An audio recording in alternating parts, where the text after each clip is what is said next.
அனைவருக்கும் காலை வணக்கம்.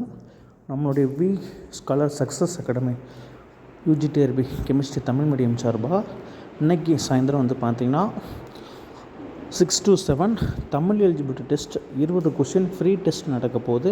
அதில் நீங்கள் எல்லாருமே நம்ம ஜாயின் பண்ணிக்கலாம். ஸோ நம்மளோட சேனலில் கொஷின் நான் போட்டு விட்டுருவேன். நம்ம யூடியூப் பார்த்து என்ன பண்ணிக்கலாம்னா எழுதிக்கலாம். ஆன்சரும் நான் டிஸ்கஸ் பண்ணுவேன். இது ஃப்ரீ டெஸ்ட்டு தான். இதுக்காக நீங்கள் எந்த ஒரு அமௌண்ட்டுமே பே பண்ண தேவையில்லை. ஸோ எல்லாருமே என்னுடைய சேனலுக்கு கொஞ்சம் ஆதரவு கொடுங்க. நான் தமிழ் எலிஜிபிலிட்டி டெஸ்ட் ஒவ்வொரு சனிக்கிழமையும் நான் உங்களுக்கு 50 கொஸ்டின் கண்டக்ட் பண்ண போகிறேன். யூஜிடிஆர்பி ப்ரிப்பேர் பண்ணவங்க எல்லாத்துக்குமே ரொம்ப யூஸ்ஃபுல்லாக இருக்கும். நன்றி, வணக்கம்.